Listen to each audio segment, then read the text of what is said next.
Hello guys, ngayon may ipapakita ko sa inyong trick sa Monster Legend. Ito po ay gumagana. Ang kailangan nyo lang po dito ay SB Game Hacker. Okay, and then your Monster Legend app and open it.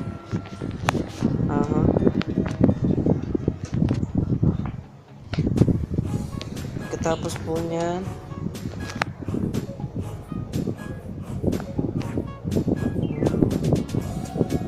ito po ay trick kung paano palakihin ang life ng monster mo kapag uma-attack ka, at paliliitin ang life ng kalaban ng monster mo.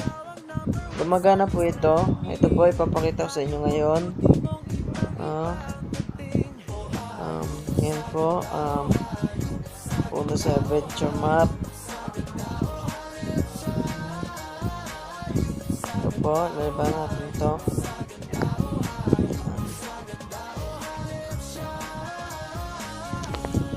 Ngayon po, babaguhin natin ang mga life nitong monster ko. Ang gagawin nyo lang po, ilalagay nyo ang anyo sa float. Okay, and then isulat nyo po yan, 2, 1, 3. Akin po yan. At ngayon po gagawin nyo sa value na gusto nyo po. Ayan. Ayan. At nakita nyo po, nagbago siya. At ngayon papakita natin kung magbabago lahat yan. 1, 4, 4. Okay. Yan po.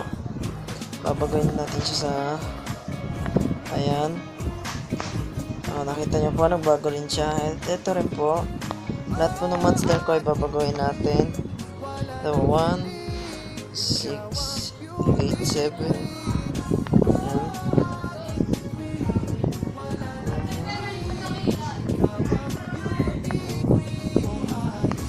Ayan po. At susubukan natin sa lahat. Ito po talaga ay gumagana. At kahit tingnan nyo po, ito po, nakikita nyo po, gumagana siya, walang kalaglag. At pwede rin po baguhin ang life ng monster ang kalaban nyo. Kaya mong gawin ano yan, 3, 5, 8. Ayan po, sasearch natin. Pagkatapos po, gagawin natin 10. Ayan.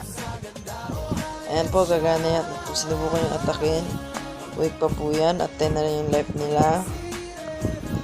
So, nakikita nyo po ngayon na gumagana talaga siya. Ito po. Nananalo po ako dito nung walang kahirap-hirap. At, ito po. Masaya naman. Palagi ako nananalo at hindi po natatalo. Okay. Kita nyo naman po, gumana talaga siya. At hindi po ito fake. Totoo po ito. Yun lang po. Mag-subscribe kayo kung gusto nyo pa makita ng aking mga video. Okay.